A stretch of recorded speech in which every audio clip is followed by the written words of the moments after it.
I was very busy trying to desperately get my thesis written and many other things. And she cornered me right out here one day, and I had been playing racquetball across and was very sweaty and just really not a pleasant person to be talking to. And here comes the dean.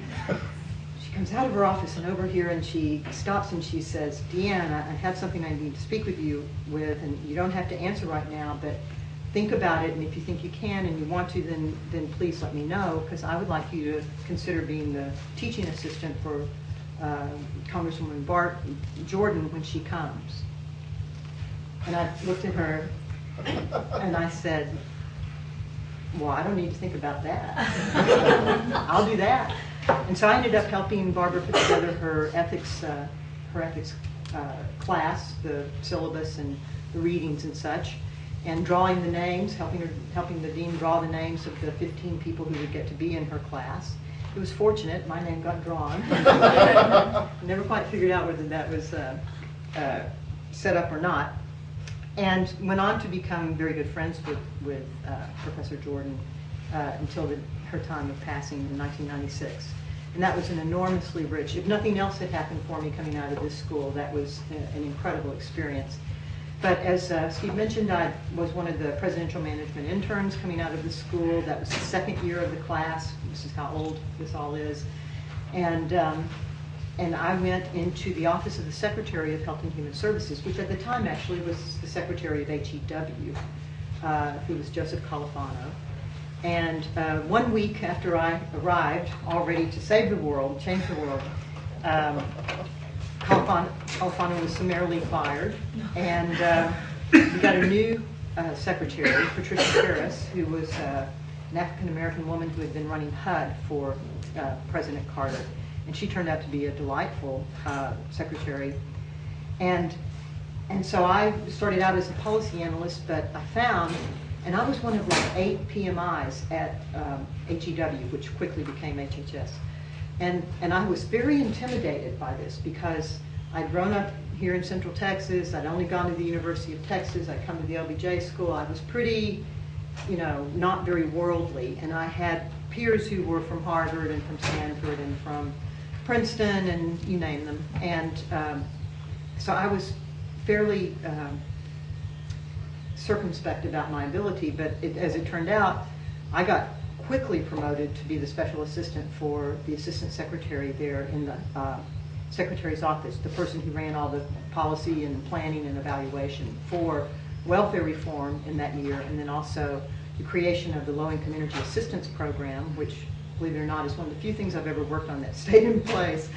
And that included getting to do things like the negotiations with the people on the Hill and writing her testimony for Congress.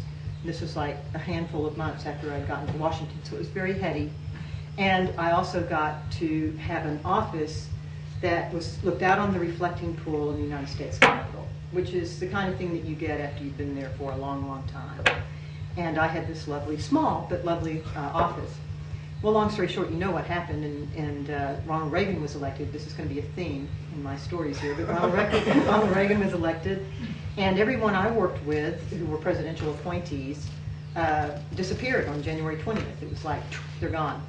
And I went into work on January 21st and found that all my stuff wasn't in my office anymore, and that I'd been moved to this small interior office space with no windows, a desk and a chair, and no telephone. That was it.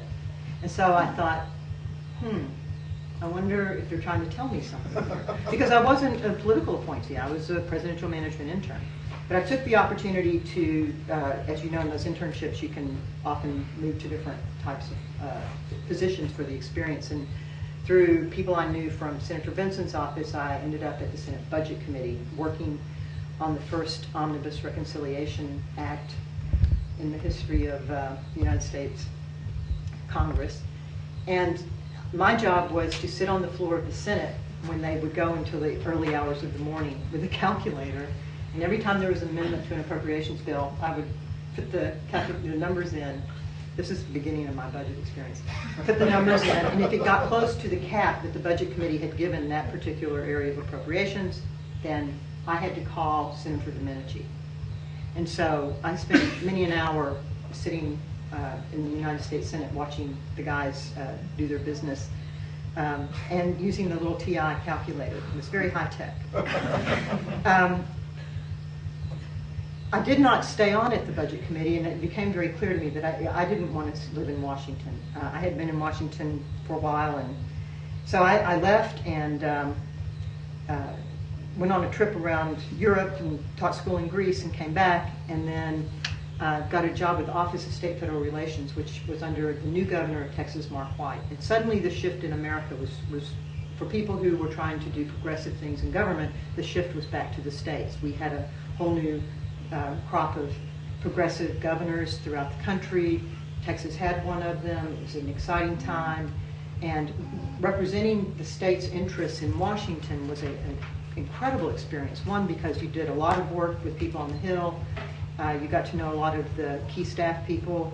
And you worked directly with people like the governor and the lieutenant governor and the speaker here in Texas. And so it was an enormously great growth experience. And my favorite story from that period of time, of which there are many, was Lieutenant Governor Hobby was coming to town because we had a huge fight going on amongst the states, the Rust Belt states versus the Sun Belt states, over the way that the formula for Medicaid would work. And basically we were kind of getting run over on it by the Rust Belt states. And so Governor Hobby came, and Texas delegation at that time was very powerful. We had the Speaker of the House, we had a lot of the chairs, and so Hobby came, and Sarah Weddington, who was my boss, said, "DeAnn, you have to explain this to Hobby. You have 2 minutes. Explain it to Governor Hobby, what the deal is." And I remember standing there, and I don't know where this came from, but I said, "I can't do that." I said, and I looked at Lieutenant Governor Hobby, and I said, "If you have 10 minutes, I can tell you about it. But if you only have 2 minutes, I really can't." And for some reason, he loved that. And so we started what then became a nice and long friendship over that. And by the way, we won the formula fight, largely at the behest of a lot of the strength of the Texas delegation to stop what was going on. So those were fun experiences. I came back to Texas. Governor White asked me to work in his office and run his Health and Human Services part or division in the governor's office, which at that time combined budget and policy. And one of the things that I would say to you is, when I went to the school, I was completely into the policy side. But I think it's fair to say that you really are handicapped if you don't really learn the budget side of any policy area that you're interested in. Because especially in places like Texas, where money is limited and really drives almost every policy decision, you really need to understand that, master that, and if you can do that, that gives you entree into ways to having influence over policy. So, in working for Governor White, we had a major legislative effort that was one of the more exciting experiences, I think probably in modern history at the legislature, which was the passage of the Indigent Health Care System Act in 1985, and I was the governor's point person on it. It was really Governor Hobby's baby.